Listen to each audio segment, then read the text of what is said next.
मंगलवार 20 जुलाई 2021 राज्यसभा में health ministry ने एक बयान दिया और देश भर में हंगामा शुरू हो गया। अपनी एक रिपोर्ट के हवाले से मिनिस्ट्री ने कहा था कि उसके पास कोरोना की दूसरी लहर के दौरान ऑक्सीजन की कमी से किसी की मौत होने की कोई रिपोर्ट नहीं है। बयान के बाद विपक्ष से लेकर सोशल मीडिया तक मोदी सरकार पर हमलावर हो गए। वहीं केंद्र सरकार ने अपना बचाव करते हुए कहा कि ये रिपोर्ट उसने राज्यों से मिली रिपोर्ट के आधार पर तैयार की है। स्वास्थ्य मंत्रालय ने कहा कि जैसा राज्यों ने बताया उसने वैसे ही आंकड़े सदन के सामने रख दिए। इधर राजनीति का एक और रंग देखने को मिला। जो विपक्षी दल केंद्र सरकार को इस रिपोर्ट पर घेर रहे थे, उनकी ही राज्य सरकारें कह रही थी कि उनके पास भी कोरोना में ऑक्सीजन की कमी से मरने वालों की कोई रिपोर्ट नहीं है। इस लिहाज से तो जो केंद्र सरकार कह रही है वो सही है, लेकिन लोगों के मन में एक सवाल अटक कर रह गया है। वो ये कि कोरोना की दूसरी लहर में ऑक्सीजन के लिए जो अफरा तफरी देश ने देखी वो क्या था? कैसे ये रिपोर्ट दे दी गई कि मौतें ऑक्सीजन की कमी से नहीं हुई? राज्यों में मौतें रिपोर्ट करने का सिस्टम क्या है? आइए आज नजर डालते हैं जरूरी पहलुओं पर। सबसे पहले जानते हैं कि मौत का कारण दर्ज कैसे होता है। राज्यसभा में केंद्र सरकार की तरफ से ऑक्सीजन की कमी से किसी के भी ना मरने वाली बात के अलावा एक और बात कही गई थी। वो ये कि हेल्थ राज्य का विषय है, मतलब हेल्थ पर नीति बनाने का काम राज्य सरकार का है। इस पर केंद्र सरकार कोई एक्शन नहीं ले सकती किसी आपात स्थिति को छोड़कर। ऐसे में मौत की रिपोर्ट करने का काम राज्य सरकारों के जिम्मे रखा गया। मौत को रिपोर्ट करने का पूरा सिस्टम ICMR यानी Indian council of medical research ने बना रखा है। इसकी एक खास शाखा national centre for health informatics and research इन मौतों को रजिस्टर करने का तरीका तैयार करता है। NCDIR की वेबसाइट के अनुसार मौत की वजह रिकॉर्ड करने को तकनीकी भाषा में medical certificate of cause of death कहा जाता है, शॉर्ट में कहें तो MCCD। हर हॉस्पिटल को यह तरीका फॉलो करना होता है। किसी मौत को एक फॉर्म में दो तरह के फॉर्मेट में रिकॉर्ड किया जाता है, एक इंस्टीट्यूशनल डेथ के मामले में और दूसरा नॉन इंस्टीट्यूशनल डेथ के मामले में। मतलब अगर मौत किसी अस्पताल में हुई है तो डॉक्टर को फॉर्म नंबर 4 में इसके बारे में बताना होगा। अगर मौत अस्पताल के बाहर हुई है तो डॉक्टर को 4A नाम का फॉर्म भरना होगा। इन दोनों ही फॉर्म में मौत की वजह बतानी होती है। लिखना होता है कि मौत के तात्कालिक और पहले के कारण क्या रहे। वो जगह भी लिखनी होती है जहां मौत हुई। एक्सपर्ट्स बताते हैं कि सरकारी हॉस्पिटल्स तो इसे पूरी तरह से फॉलो करते हैं, लेकिन प्राइवेट हॉस्पिटल्स इसमें अपने हिसाब से कुछ कॉलम घटा बढ़ा लेते हैं। लेकिन ऐसा कोई कॉलम नहीं जोड़ा जाता जो गाइडलाइंस में ना बताया गया हो। अब सवाल ये उठता है कि कोरोना से हुई मौतों के लिए क्या कोई अलग से गाइडलाइंस हैं? जी हाँ, जब देश में कोरोना वायरस आया तो ICMR ने इससे होने वाली मौतों को रजिस्टर करने के लिए गाइडलाइंस तैयार की थी। ये बात 2020 की है। इनमें तफसील से बताया गया है कि कोरोना से हुई मौत को कैसे रजिस्टर करना है। बाकायदा फॉर्म के जरिए समझाया गया कि कैसे मौत दर्ज करनी है। इसमें सबसे पहले ये बताया गया कि मौत का कारण कैसे लिखना है। ICMR की गाइडलाइन के मुताबिक मौत का कारण मतलब वो सभी बीमारियां, रोग की स्थिति या असामान्यता या चोट जिसकी वजह से या तो मौत हुई या ऐसी परिस्थितियां जिनकी वजह से एक्सीडेंट या हिंसा हुई और उसके परिणाम स्वरूप चोट लगी। मौत का कारण दर्ज करने के लिए फॉर्म 4 या 4A में 3 कॉलम दिए गए हैं। इनमें ये बताना होता है।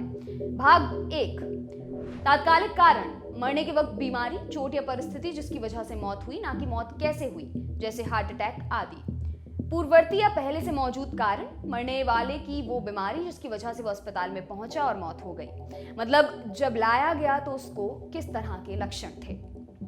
भाग 2, दूसरी परिस्थितियां जिनकी वजह से मौत हुई लेकिन जिनका बीमारी से लेना देना नहीं है, जैसे कोई हिंसा या फिर एक्सीडेंट। इस फॉर्म को भरने का क्या तरीका होता है वो भी जान लेते हैं।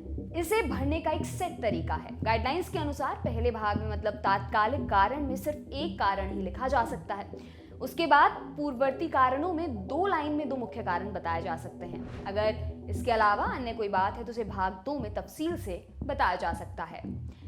इसे कोरोना के एक मरीज के केस में उदाहरण की तरह समझते हैं। मान लीजिए कोरोना के मरीजों की मौत हुई तो पहले वाले सेक्शन में सिर्फ तत्काल मतलब उस वक्त दिख रहे कारण को लिखा जाएगा। इसे मान लेते हैं रेस्पिरेटरी एसिडोसिस। इसके बाद दूसरे सेक्शन में मरीज के लाए जाने के वक्त के शुरुआती लक्षण जैसे एक्यूट रेस्पिरेटरी डिस्ट्रेस सिंड्रोम और कोविड-19 लिखा जाएगा। इसके बाद सेक्शन 2 में अगर कोई और बीमारी या लक्षण है तो वो भरे जा सकते हैं।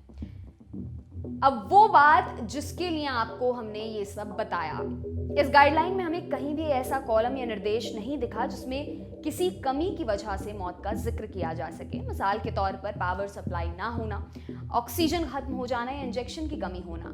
मौत के कारण बताने के दिशा निर्देश साफ हैं, यानी सिर्फ बीमारी और मौत के कारण का जिक्र करें, उसके अलावा कुछ भी नहीं। अब ये भी जानते हैं कि एक्सपर्ट्स का क्या कहना है।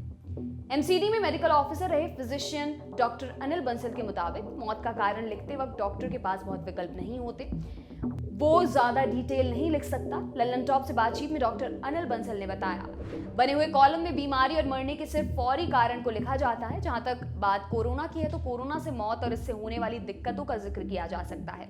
कोई भी डॉक्टर ऑक्सीजन ना मिलने की वजह से मौत हुई जैसे कारण नहीं लिख सकता। इससे न सिर्फ डॉक्टर बल्कि पूरा अस्पताल कानून के शिकंजे में आ जाएगा।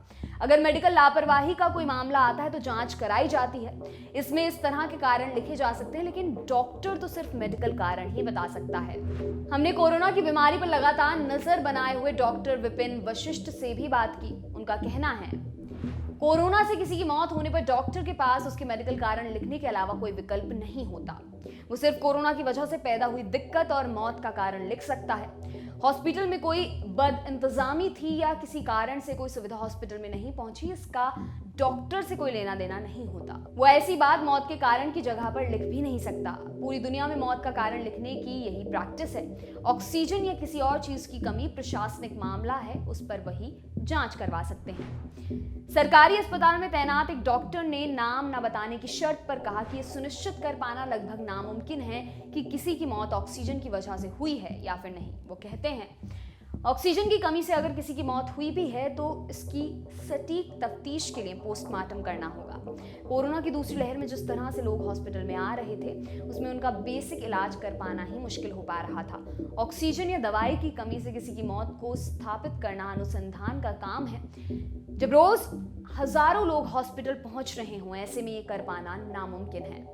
एक्सपर्ट्स का ये भी कहना है कि मौत के पीछे बदइंतजामी को जिम्मेदार ठहराने के लिए अलग से ऑडिट या जांच कराई जा सकती थी। उन्होंने कहा कि ये काम तब कराया जा सकता था जब लगातार ऑक्सीजन और दवाइयों की कमी की खबरें आ रही थी। अब ये कर पाना भी मुमकिन नहीं है। आपके लिए तमाम जानकारी लाए हैं हमारे साथी अमित। मेरा नाम है दिव्यांशी। देखते रहिए टी लल्लन टॉप। शुक्रिया।